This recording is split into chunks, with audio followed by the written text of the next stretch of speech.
Welcome to our channel. ఈ రోజు మనతో పాటుగా రమ్మగారు ఉన్నారు. నమస్తే రమ్మగారు. నమస్తే జయ. రమ్మగారు, స్టవ్ మీద పెట్టిన గిన్నెలు మాడిపోవటం, జిడ్డు వదలకపోవటం, స్టవ్ క్లీన్ చేసుకోవటం, ఇలాంటి అంశాల గురించి మనం మాట్లాడుకుందామండి ఈరోజు.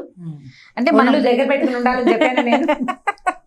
స్టవ్ మీద గిన్నె పెట్టినప్పుడు స్టవ్ మీద గిన్నె పెట్టాం, మనం జాగ్రత్తగా ఉండాలి అనే ఒక ఆలోచన కలిగి ఉండాలి. మరి కలిగి ఉండకపోతే ఏం చేస్తారు చెప్పు? చిన్న పిల్లలు అయితే ఏం చేస్తారండి, మీకంటే పెద్దవాళ్ళు అయిపోయారు పిల్లలు. మీరు ఇట్లాగే చెప్తారు, 4 రోజులు పోయినాక మేము కూడా ఇలాగే చెప్తాం, వాళ్ళు దగ్గర పెట్టుకుని స్టవ్ దగ్గర నుంచోండి. ఇప్పుడు మాకు అంత చిన్న పిల్లలు కదా, ఏం చేయాలి చెప్పండి? ఇక్కడే నుంచున్నట్టు అక్కడేదో అయిపోయినట్లే. గిన్నెలు మాడిపోతాయంటే పాల గిన్నెలు అండి, పాల గిన్నెలు మాడతాయి.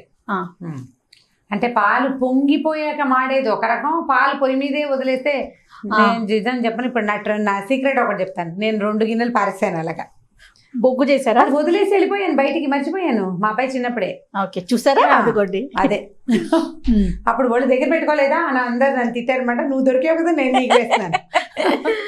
స్టవ్ మీద పాలు పెట్టినప్పుడు పొంగకుండా ఉండే విధానం చూసుకుంటే స్టవ్ పెద్దగా పాడవదు, గిన్నె పెద్దగా పాడవదు. మిల్క్ కుక్కర్ కొనుక్కోవడం ఈజీ మెథడ్. మిల్క్ కుక్కర్లో నీళ్ళు పోసి పెడితే అది పీకు అని మోగుతూ ఉంటుంది పాలు కాగినంతసేపు. కింద నీళ్ళు బాయిల్ అవుతుంటాయి కదా, పొంగకుండా పాడవకుండా ఉంటాయి. ఒక కుక్కర్ లేదు, స్టీల్ గిన్నె ఉంది. 2 పాత పద్ధతులు ఉన్నాయి. అంటే ఇది సరదాగా ఎప్పుడు చేసేవాళ్ళం అంటే, కోవా కలిపేటప్పుడు, కోవా చేసుకుంటామా, కోవా చేసేటప్పుడు ఇలా తిప్పుతూ ఉండాలి. ఎక్కువసేపు తిప్పలేము, అక్కడేదో వ్యవహారం ఉందనుకో, దీంట్లో ఒక చిన్న పళ్ళెం కానీ స్పూన్ కానీ పడేసి వెళ్తే అడుగంటకుండా తెరులుతూ ఉంటాయి. అవును, ఈ అలవాటు చేసుకోండి. కొంచెం పాలైనా ఇప్పుడు లీటర్ పాలు ఉన్నాయి, మనం 1 లీటర్ కాస్తున్నాము. కరెక్ట్గా దానికి సరిపడా గిన్నె పెట్టద్దు, ఆ మాత్రం వెళ్తుండే గిన్నెలు పెట్టుకోవాలి. ఒక రవ్వ పెద్ద గిన్నెలో పెట్టుకోవాలి. Easy method. అవును, అంత ఉండాలి, ఇంత ఎక్స్ట్రా ఉండాలి గిన్నె. అది పొంగడానికి కానీ బాయిల్ అవ్వడానికి కానీ, మరగడానికి కూడా స్పేస్ కావాలి కదా. మనం నిండుగా పాలు పోసి పెడితే అది ఇట్లా కొంచెం పొంగు వచ్చేసరికల్లా పడిపోతాయి. పైగా ఇంకోటి ఉంది, మనం అని తీయబోయామనుకో అప్పుడు ఇంకా పడిపోతాయి. ఉఫ్ఫని ఊదినా కిందకి పడిపోతాయి. గిన్నె పెద్దది పెట్టుకోవాలి మొదటిది. ఆ గిన్నెలో ఒక స్పూన్ కానీ, ఒక చిన్న ప్లేట్ కానీ, చిట్టి కటోరీలు ఉంటాయి, అది కానీ పడేస్తే అది అక్కడక్కడక్కడే తెరులుతుంటుంది. ఒక 10 నిమిషాలు అటు ఇటు, మరీ అడుగంటే దాకా అయితే అదేం చేయదు, మనకి పొంగిపోకుండా మాత్రం ఉంచుతుంది, అడుగంటకుండా ఉంచుతుంది. ఇది ఒక పద్ధతి. జనరల్గా అలవర్చుకుంటే ఈజీగా ఉంటుంది. ఒకటి. అక్కడి నుంచి ఒకవేళ గిన్నె మాడే పోయింది అనుకుందాం, స్టీల్ గిన్నె అయితే సులువు చేయాలి వదిలించుకోవటం. అవును, ఇప్పుడు అల్యూమినియం గిన్నెలో పాలు కాచే రోజులు తగ్గిపోయినాయి, ఇప్పుడు లేవు. ఎక్కువగా స్టీలే పెట్టుకుంటున్నాం కదా. స్టీల్ గిన్నెలో స్టెయిన్లెస్ స్టీల్ అంటారు, అందుకే దాన్ని తొందరగా వదులుతుంది. మరీ పల్చగా తాట లాంటి గిన్నె అనుకోండి, పైనలుపు వదిలినా లోపల ఆ డిస్కలరేషన్ లాంటిది ఒక చిన్న మాసిపోయిన రంగు అలాగే ఉండిపోతుంది. కొంచెం మందపాటి గిన్నె అయితే పాలు కాచుకునే విధానంలోనే మనం ఆలోచించాలి. మందపాటి గిన్నె పెట్టుకోవాలి. పాలు తాపీగా కాగితే పాలు రుచిగా ఉంటాయి. అది కాఫీలో పోసినా బాగుంటుంది, టీలో పోసినా బాగుంటుంది, పెరుగు తోడు పెట్టుకున్నా బాగుంటుంది. కొంచెం కాగాలి కదా, ఇలా పొంగు రాగానే పోసేసుకుంటే ఏమిటో సుమారుగా ఉంటాయి, పల్చగా. కొంచెం కాగనిస్తే బాగుంటుంది. అప్పుడు గిన్నె మందంగా ఉండాలి. ఒకవేళ గిన్నె మాడింది అనుకుందాం, లేదా అంచులు మాడిపోయినాయి, ఈజీ మెథడ్ ఏంటంటే, ఓ నిమ్మకాయ డిప్ప, మనం వాడేసిన నిమ్మకాయ డిప్పలు పారేయకండి. ఇప్పుడు ఫ్రూట్ ఫ్లైస్ బాగా వస్తాయి, దానికి ఏం చేయండి, చిన్న ప్లాస్టిక్ కవర్లు వేసి ఎత్తి ఫ్రిడ్జ్లో పెట్టండి. యూజ్డ్ నిమ్మడిప్పలు ఆల్రెడీ పిండేసాము, అందులో పెద్ద నిమ్మరసం మనం పిండడానికి ఉంటుంది కానీ పులుపు లక్షణం ఉంటుంది అందులో, అవి బాగా యూజ్ అవుతాయి. ఏం చేస్తామంటే, ఒక స్పూన్ పెట్టి ముందు పైన వచ్చినంత మటుకు గీకేసేయండి. కాసిన నీళ్ళు పోసి ఈ డిప్ప అందులో పడేసి ఒక 2 నిమిషాలు పొయ్యి మీద నీళ్లు తెరలించి పక్కన పెట్టండి. ఒక అరగంట పోయాక గనక గట్టిగా గీకేస్తే, అంటే స్టీల్ పీచు లేదా ఎర్రటి పీచులు తోటితే వచ్చేస్తుంది. నిమ్మ డిప్ప ఒకటి. వెనిగర్ తోటి కూడా వచ్చేస్తుంది, వెనిగర్ కూడా వేసి పెట్టచ్చు. మనం అయితే కిచెన్ వెనిగర్ అండి, కిచెన్ వెనిగర్, వైట్ వెనిగర్ దొరుకుతుంది కదా. కాస్త నీళ్ళు పోసి వట్టిగా డైరెక్ట్గా వెనిగర్ వేయబోకండి, గిన్నె తినేస్తుందేమో. మరి ఎప్పుడు చేయలే, జనరల్గా దాన్ని అలాగే అంటారు. అది ఇది కలిపి ఒక ½ గ్లాస్ నీళ్ళు పోసి ఒక 2 మూతలు చిన్న దానికి బాటిల్ క్యాప్, ఆ క్యాప్తో ఒక 2-3 మూతల వెనిగర్ వేసి ఓ పక్కన వదిలిపెట్టండి. 1 గంట అరగంట అయిన తర్వాత దాన్ని తోమేస్తే, మామూలు పీచు పెట్టి మామూలు గిన్నెలు తోకునే సబ్బు పెట్టి తోమినా వదిలిపెట్టేస్తుంది. వెనిగర్ వాసన పడాలి. ఒకవేళ మీకు ఏమైనా అలర్జీస్ ఉన్నాయేమో చూసుకోండి. నేను భరించలేను వెనిగర్ వాసన, ఎప్పుడైనా వాడాల్సి వస్తుంది. చాలా తిక్కగా ఉంటుంది, అన్నం తినాలనిపించదు వెనిగర్ వాసనకి. నాకు ఆ సమస్య ఉంది, కొంతమందికి ఉంటుంది. ఇంకేం రాదు, ఏమైనా దురదలు పుట్టాలు అవి కాదు, విసకటగా ఉంటుంది అనమాట. అది చూడండి. టమాటాలు టమాటా ముక్కలు 2-3 టమాటా ముక్కలు గట్టిగా పిసికేసి ఆ గిన్నెలో వేసి కాసి నీళ్ళు పోసి ఒక పక్కన వదిలిపెట్టేసినా కూడా టమాటాలు 60 రూపాయలు కిలో. టమాటాలు వాడకండి, నేను సలహాకి చెప్పాను అంతే. ఇప్పుడు 60 రూపాయలు గిన్నె మాడగొట్టి ఆ తోవడానికి 2 టమాటాలు వేస్ట్ చేస్తే ఎలా? టమాటాలు ఏం చేయాలంటారు? ఆ టమాటాలు గట్టిగా పిసికేసి కాస్త నీళ్ళు పోసి ఆ టమాటా గుజ్జు అందులో పడేసి ఓ పక్కన వదిలేసేయండి ఒక 3-4 గంటలు. నిమ్మకాయలానే పనిచేస్తుంది టమాటా కూడా. తర్వాత చక్కగా తోమేసేయండి, శుభ్రంగా వచ్చేస్తుంది. గిన్నెలు మాడనివ్వకుండా ఉండటం తెలివిగల పని అంతే. మూకుళ్ళు కూడా స్టీల్ మూకుడైనా అడుగున మాడితే మనం వెనిగర్ కానీ నిమ్మ చెక్క కానీ హాయిగా వాడుకోవచ్చు. మన బేకింగ్ సోడా ఉంటుంది కదా, బేకింగ్ సోడా అంటే మనం తినే సోడా ఉప్పు అంటే ఆ సోడా ఉప్పుని కొద్దిగా నీళ్ళు పోసి చిన్న ముద్దలా కలపటం, ఈ మాడిన చోట అలాగా పట్టించేసి వదిలిపెట్టేయండి. ఒక అరగంట పోయాక తోమేసేయండి, 99% వచ్చేస్తుంది.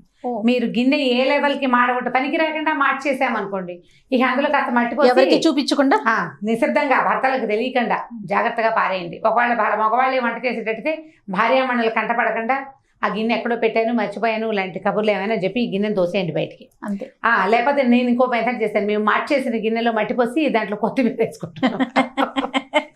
గట్టిగా ఉంటుంది, గట్టిగా ఉంటుంది. దాన్ని మేకు పెట్టి చాలా కష్టాలు పడి ఒక మేకు 2 సుత్తులు అదే 2 మేకులు ఒక సుత్తి తోటి 4-5 హోల్స్ కొట్టాను ఆ గిన్నెకి. ఓకే.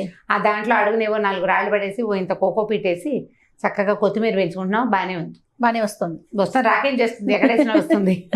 గిన్నెలు మార్చకుండా ఉండండి. ఇప్పుడు అదే మన స్టవ్ మీద కనుక ఈ పాలు పడిపోయి మాడిపోతాయి. స్టవ్ క్లీనింగ్ హ్యాక్స్ చాలా మనకి ఇంటర్నెట్లో కనపడతాయి. నేను చేసే 2-3 చెప్తాను నీకు. నువ్వు అడిగావు కాబట్టి నిజానికి నాకు ఈ సబ్జెక్ట్ మీద పెద్ద ఇంట్రెస్ట్ లేదు. ఈ గిన్నెలతో కూడా జనరల్ గా ఫేస్ చేస్తారు కాబట్టి ఇప్పుడు చూడండి ఎన్ని పాయింట్స్ చెప్పారు మీరు. అదే దీనికి కూడా మనం వెనిగర్ని వాడుకోవచ్చు. ఇప్పుడు మన సన్ఫ్లవర్ ఆయిల్ వాడతాం, గట్టంతా జిడ్డుగా కొంచెం అంటుకున్నట్టు దాని దగ్గరున్న డబ్బాల మీద కూడా నలకలుగా నూనె అంటే క్రమంగా అది బంకలా తయారవుతుంది. దీనికి వెనిగర్ని మనం వాడుకోవచ్చు. కిచెన్ వెనిగర్ కొన్నట్టు పెట్టుకోండి. మీకు వెనిగర్ వాసన పడితే ఒక బాటిల్లో వెనిగర్ బాటిల్లో పోసేసుకుని దాంట్లో ఈ మనం యూజ్డ్ నిమ్మడిప్పలు ఉన్నాయి కదా, చిన్న చిన్న ముక్కలు చేసి అందులో పడేయండి. ఇది జిడ్డుని కట్ చేస్తుంది బాగా. వెనిగర్ జిడ్డుని ఉండనివ్వదు. దీన్ని ఏం చేద్దాం, ఇందులో వేసి పెట్టేసామా, మూత పెట్టి పక్కన పెట్టుకోండి. రాత్రిపూట ఏం చేయొచ్చు దీంతో, ఇప్పుడు దీన్ని కొంచెం స్ప్రింక్లర్ ఏదైనా స్ప్రే చేసే విధంగా పెట్టుకున్నారా, స్ప్రే చేసి 1 నిమిషం వదిలేసి పీచు పెట్టి ఒకసారి అలా అని తుడిచేస్తే ఎంత క్లీన్గా వస్తుందో. వెనిగర్ తోటి ఈ సన్ఫ్లవర్ ఆయిల్ తాలూకు జిడ్డు కూడా కట్ అయిపోతుంది. దాన్ని ఇంకా కొంచెం బెటర్మెంట్ చేయడం కోసమే మనం నిమ్మడిప్పలు పడేస్తాం. నిమ్మ చెక్కలు పిండుతామా, తర్వాత ఏం చేస్తాం, పడేస్తాం. జనరల్గా పారేసే బదులు యూజ్ చేసుకోవచ్చుగా, చక్కగా యూజ్ చేయొచ్చు కదా, హాయిగా ఉంటుంది. ఓకే అండి, చాలా శుభ్రంగా అయిపోతుంది, గట్టు క్లీన్గా ఉంటుంది. స్టవ్ వెనకాల ప్లాట్ఫామ్ వెనకాల ఉండేటువంటి ఇది మార్బల్స్ ఏవో రాళ్ళు ఉంటాయి కదా, ఆ మధ్యలో గాళ్లలో కొన్నాళ్ళు పోయాక ఒక పేస్ట్ లాగా ఫామ్ అవుతుంది. దాన్ని కత్తి పెట్టి గీరితే ఇట్లా శుద్ధలా వస్తుంటుంది. అదంతా నూనె జిడ్డే. రోజువారీ వెనిగర్ని అలవాటు చేసుకోండి, చాలా సుఖంగా ఉంటుంది. ఓకే, హాయిగానే ఉంటుంది, ఏమి ఇబ్బంది ఏమి ఉండదు. ఇప్పుడు ఎలా చెప్తారంటే ఈ రకరకాల వాటిని గల హార్పిక్లు లాంటివి వాడబోకండి వంటిళ్ళల్లో. ఇంకొకటి ఉంటుంది సిఫ్ అని, సిఫ్ ఒకటి. సిఫ్ తోటి ఏంటంటే మంచి జిడ్డు స్టవ్ చాలా బాగా వదిలిపోతుంది. అవును, నేను కూడా వాడాను 1-2 సార్లు. అది కూడా ఈ సిఫ్ స్టవ్ కంటే నాకు ఎక్కడ బాగా కనపడింది అంటే ఈ చిమ్నీకి ఒక గ్రిల్ వస్తుందా, ఆ చిమ్నీ గ్రిల్ క్లీన్ చేయడానికి ఒకటి. తర్వాత ఎగ్జాస్ట్ ఫ్యాన్, అంటే మొదటి రోజుల్లో ఎగ్జాస్ట్ ఫ్యాన్ ఉంది మాకు. ఎగ్జాస్ట్ ఫ్యాన్ రెక్కలు అది కూడా తీసి దాన్ని సిఫ్ తోటి తోముకునేదాన్ని, అదొకటి. ఎగ్జాస్ట్ ఫ్యాన్ మానేసాం, ఇప్పుడు చిమ్నీ వచ్చింది. చిమ్నీ గ్రిల్ తీస్తాము, ప్రతి నెల ఒకసారి ఆ గ్రిల్ తీయటం. ఇవేంటంటే క్లీనింగ్వి 6 నెలలకు ఒకసారి ఎవరినో పిలిచి, ఎవరినైనా పిలవాలి. ఈ క్లీన్ చేయించుకునే బదులు మీరు నెలకు ఒక్కసారి కొన్ని పనులు చేసేసుకుంటే ఈ చిమ్నీ పైభాగం అంతా దీన్ని స్ప్రే చేసేసుకోవడం, వెనిగర్ స్ప్రే చేసి తుడుచుకోవచ్చు. మంత్లీ 1 టైం అది చేసి ఈ గ్రిల్ ఒకటి ఇట్లా ఊడి వచ్చేస్తుంది కదా, విడిగా వచ్చిన దాన్ని చక్కగా ఈజీగా మన దగ్గర గీజర్ ఉంటే బాత్రూంలో వేడి నీళ్ళు మరుగు నీళ్ళు తిప్పుకోవటం, ఆ వేడి నీళ్ళలో పడేసి ఒకసారి సిఫ్ పెట్టి తోమిస్తే అన్ని పక్కల నుంచి వచ్చేస్తుంది. వేళ్ళు అవి జాగ్రత్త, చేతుల కోసం. అవునవును, బ్లేడ్స్ అవి షార్ప్గా ఉంటాయి ఆ ఎడ్జెస్. ప్రతి నెల చేసుకుంటే మీరు 6 నెలలకు ఒకసారి సర్వీసింగ్ అవసరం ఉండదు, సర్వీసింగ్ సింపుల్గా అయిపోతుంది. రెండోది ఈ జిడ్డు పట్టేసి ఉంటుందా, కిచెన్ అంతా డబ్బాలు కూడా పట్టేస్తుంది, చీదరగా ఉంటుంది. ప్రతి నెల చేసుకోవచ్చు, సిఫ్ వాడుకోవచ్చు, దానికి బాగుంటుంది. నేనైతే ఇప్పుడు ఇలా నెల చేయటం మొదలు పెట్టాక సిఫ్ అవసరం కూడా లేదు, వెనిగరే. వెనిగర్ ట్రై చేస్తాను నేను కూడా. తిక్కగానే ఉంటుంది. సాయంకాలం రాత్రిపూట పెద్దగా తిన్ను కదా నేను, కాబట్టి రాత్రి చేసేస్తాను. ఓకే. ఈజీగా ఉంటుంది. పగటిపూట అయితే ఇక అన్నం తినాలనిపించదు. మీరు స్టవ్ గట్టు మీద స్టవ్ వెనకాల భాగానికి వెనిగర్ని విత్ నిమ్మకాయ డిప్పలు హాయిగా వాడుకోవచ్చు. నాకు తెలీదు, మా అక్కయ్య గారు అమ్మాయి చూపించింది ఐడియా. దాని దగ్గర చూశాను నేను. తర్వాత ఆ వాసన వస్తుంది కదా అనుకున్నా కానీ తీర చూస్తే బాగుంది అనిపించింది. స్టవ్ గ్లాస్ స్టవ్ అయినా స్టీల్ స్టవ్ అయినా రెండిటికి ఈ వెనిగర్ ట్రిక్ చాలా బాగా పనిచేస్తుంది. ఈజీ రెగ్యులర్ ఇదేంటంటే ఇంతవన్నీ చెయ్యను నేను. ఏదైనా సబ్బే పెట్టుకుని తోముకుంటానంటే గట్టు పక్కన మామూలుగా గిన్నెలు తోముకునేది కాకుండా చిన్న డిటర్జెంట్ సోప్ ఒకటి పెట్టుకోండి, చిన్న ముక్క. దానికి ప్రత్యేకంగా ఓపీచో బ్రషో పెట్టుకోండి. రాత్రిపూట ఆ డిటర్జెంట్ అంటించి తోమితే జిడ్డు అన్నీ పోతాయి, శుభ్రంగా క్లీన్గా ఉంటుంది. రోజు చెయ్యాలి. దీంట్లో నియమం స్టవ్ గట్టు క్లీన్గా ఉండాలంటే వారానికి ఓ రోజు చచ్చిపోతాం అనకూడదు, ప్రాణం పోగొట్టుకోవడమే, అదంతా చేయలేం కదా. అవునవును. వీక్లీ వన్స్ ఒకసారి అంత హైరాణ పడే బదులు రోజు ఒక్కసారి గట్టిగా ఊపిరి పీల్చుకుని నేను చేయగలను, నేను చేస్తాను, ఇవాళ చేసి తీరుతాను అని ఒక 3 రోజులు చేసామంటే 4వ రోజుకి అది అలవాటు అయిపోతుంది. 20 రోజులు చేశారా ఆ జీవితాంతం మర్చిపోకుండా ఆ పని అలా గంట కొడుతూనే ఉంటుంది. అలవాటు చేసుకోండి, ఒకేసారి క్లీన్ చేసుకోండి. అంతా మాడాక క్లీన్ చేద్దాం అనుకోవద్దు అసలు. మాడటం అంటే ఇంకొక విషయం అండి, నెయ్యి కాస్తాం కదా రమ్మగారు, వెనపూస కాసినాక బాగా వెనకాల మనకి అడుగున మాడిపోతుంది కదా, అది ఎలా వదిలించాలండి? దాన్ని ఏముంది, స్పూన్ పెట్టి మొదట గీకేస్తాము, పైన వెనిగర్ వేసేయండి, పోతుందంటారా? వెనిగర్ వేస్తే అది జిడ్డుని కట్ చేస్తుంది. దాంట్లో ఏం చేయొచ్చు అంటే నేతికిన్నెలు ఇది వరకు కూడా చేసేవాళ్ళం. పాత రోజుల్లో వెలిబూడిద, కొబ్బరి పీచు, తర్వాత ఏమో వడ్ల ఇవి మన ఊకా పెట్టి తోమేవాళ్ళు. మా చాకలైతే ఎంచక్క మా ఇంట్లో అంకం ఉండేది, ఏమిటి ఇటుకరాయి పడుతుంది, ఇటుకరాయితోటి రుద్దుతుండేది. ఇప్పుడు అవన్నీ మనం చేయలేకపోతాం, మన సింకులకి మన డ్రైనేజ్ సిస్టమ్కి అవన్నీ ఇబ్బంది. మరి ఇంకా తప్పదు కదా, ఏ సబీనాలను కొంచెం బరకగా ఉంటే డిష్ వాషర్ పౌడర్ పెట్టుకోండి నేతి గిన్నెలు కడుక్కోవడానికి. మరిగిన నీళ్ళు పోసి అందులో కొద్దిగా వెనిగర్ వేసి వదిలిపెట్టండి. ఓకే, జిడ్డు వచ్చేస్తుంది, మరకలు కూడా తొలగిపోతాయి, ఈజీగా ఉంటుంది. నేనేం చేస్తాను ఇప్పుడు చెప్తాను ఒక వంటకం సంగతి. నెయ్యి పెద్ద దాంట్లో కాచుకుంటాం, పెద్ద స్టీల్ మూకుడులో కాస్తాను, వెన్న కాచుకుంటాను నేను ఎప్పటికప్పుడు. అడుగుని ఇలా కొంచెం బరగ్గా అవుతుందా, పెద్ద రాదు, కొద్దిగా వస్తుంది. దాంట్లో ఏం చేస్తామంటే చక్కగా రాగిపిండి నీళ్ళల్లో కలిపేసి కొంచెం బెల్లం వేసి బాగా కలిపేసేసి ఈ ఎత్తి అందులో పోసేస్తాను. దానికి ఒక మూత పెడతాను, ఓ 1/2 గంట స్లోగా కాలుతుంది. అడుగునున్న నేతి ఆ రద్దుతోటి కాలిపోతుంది. దాన్ని వెనక్కి తిప్పేస్తాను, చక్కగా చిన్న చిన్న ముక్కలు చేసుకుని ఈవినింగ్ స్నాక్గా తినేస్తాను. ఈ కాలిన తర్వాత ఆ గిన్నె సులువుగా వదిలిపోతుంది. నేతి రద్దు పారేయాల్సింది కాదు, తినచ్చు. గోదావరి అంటాం కదా, ఈ గోదావరిని శుభ్రంగా తినేసేయచ్చు. అయితే ఒకేసారి గోదావరి ఎంత తింటే మా బుద్ధి మందగిస్తుంది, బుద్ధిమాంద్యం అనేవాళ్ళు. అంత మాంద్యం ఏమవుతుంది, ఇంత రాగిపిండి రొట్టేసామా తలా ఒక ముక్క తినేస్తాము. బెల్లము రాగిపిండి కలిపి చక్కగా దోసపిండి కంటే కొంచెం గట్టి బ్యాటర్ కలిపేసి అందులో పోసేయటం. ఓకే, తాపీగా సిమ్లో పెట్టి కాలనివ్వటం. ఆ గిన్నె ఎలాగో వేడిగానే ఉంటుంది, ఓ వైపు కాలేక రెండో వైపుకి తిప్పేసేయటం. తర్వాత క్లీన్ చేయటం సులువు. ఇది ట్రై చేసి చూడండి, బెల్లం కలుపుకోండి, ఎక్సలెంట్గా ఉంటుంది టేస్ట్. సూపర్. చూడండి, ఈ టాపిక్ ఇంట్రెస్ట్ లేదన్నారు, ఎన్ని విషయాలు చెప్పారు మీరు మాకు. గిన్నె విషయాలు అదే కదా రమ్మగారు, మనకి ఇంపార్టెంట్ కాదంటారా? అవును, ఎందుకు మన ఆడవాళ్ళందరికీ అవసరమైన విషయం కదా. ఇప్పుడు మగవాళ్ళకు కూడా అవసరం, నువ్వు ఓన్లీ ఆడవాళ్ళంటే నేను పోను. అందరికీ అవసరం అండి. సరే, ముఖ్యంగా ఆడవాళ్ళకి. పాలు పొంగకుండా ఒక చిట్కా అండి నాకు అమ్మ చెప్పారు. మరి ఫస్ట్ పొంగు వచ్చినాక ఫస్ట్ ఒక్కసారి దించి మనం గట్టిగా ఊది ఇలా తిప్పి పెట్టామంటే రెండోసారి పొంగు రాదట, పొంగిపోదట. అంతే, కాగిన పాలు మళ్ళీ కాగుతాయి.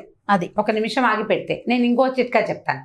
పాలగిన అంచుకి కొద్దిగా నెయ్యి కానీ నూనె కానీ రాయండి, అంచు దాటి బయటికి వెళ్ళాం.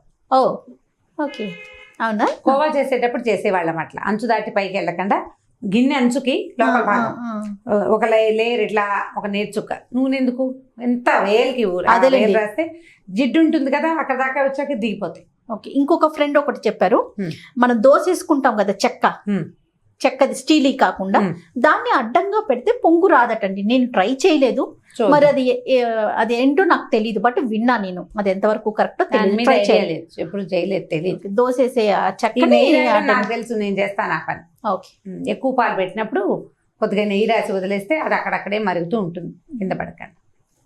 Right, thank you so much రమ్మగారు. ఓకే జయ. ఈ వీడియో కనుక మీకు నచ్చినట్లయితే లైక్ చేయండి, షేర్ చేయండి. మరిన్ని వీడియోస్ కోసం మా ఛానల్ని సబ్స్క్రైబ్ చేసుకోండి.